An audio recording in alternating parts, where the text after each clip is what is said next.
John Caudwell is a business leader and philanthropist. John, always good to talk to you. Good afternoon.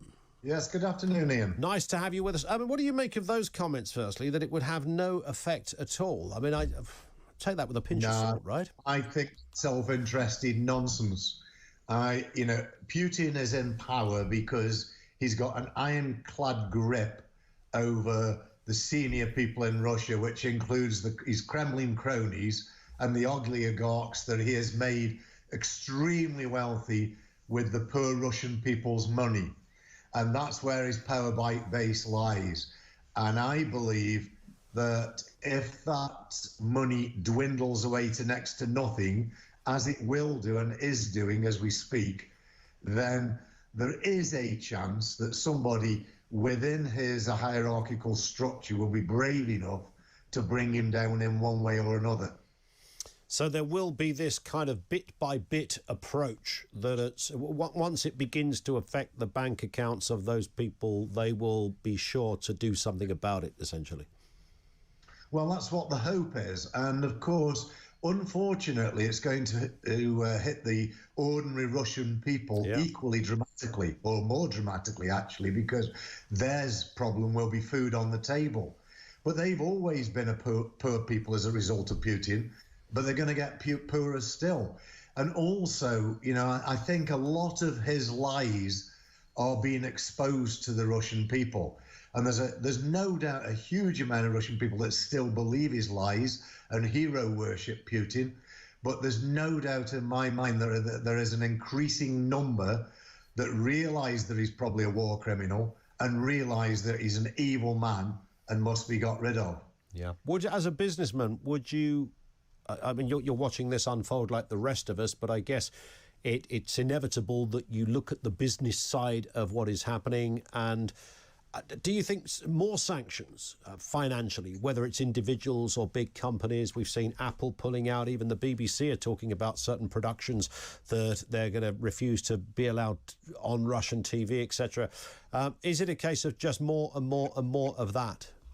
I would ramp up sanctions to the maximum of capability and capacity and so, for instance, when FIFA came out with that nonsense about Russians playing without an audience and without the anthem, I campaigned against that. I thought that was absolutely disgraceful. But also, I do want to see us cutting off our purchases of Russian oil and gas. Now, I do realise, of course, that adds massive stress and pressure to the West, especially Germany. But my answer to that is we share all our resources, the UK included, with the EU. We share them with Germany or any other country that's desperately short as a result. And we all put woolly coats on, ski gear. I will certainly turn my heating off if that's what we need to do. And I'll live in a freezing cold house. We need to freeze Putin out of the Kremlin. And the way to do that is to cut off all his revenue. And if nothing else, it will certainly hinder the Russian war machine because he won't have any money to spend anywhere in the world. Yeah. I mean, many people might say, look, John, I agree with the sentiment, but, it's impractical to expect us to freeze in our own homes.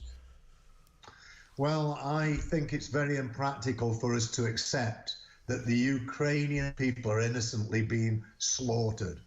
And that, for me, comes above and beyond any other self-interest of anybody in the country, including my own.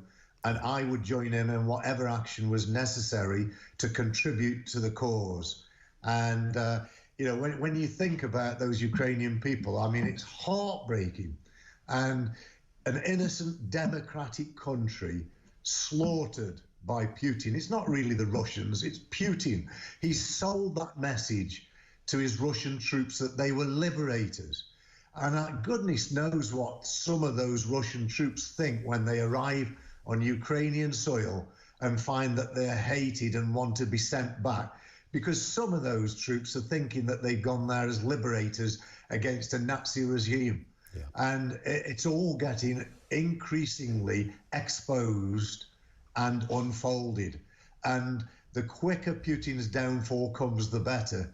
But I do suspect, unfortunately, that it is some way off yet because he does have such an ironclad control of that country. Spot on. John, always great to have you on, sir. Thank you, John Caudwell, philanthropist and business leader with us here on Talk Radio.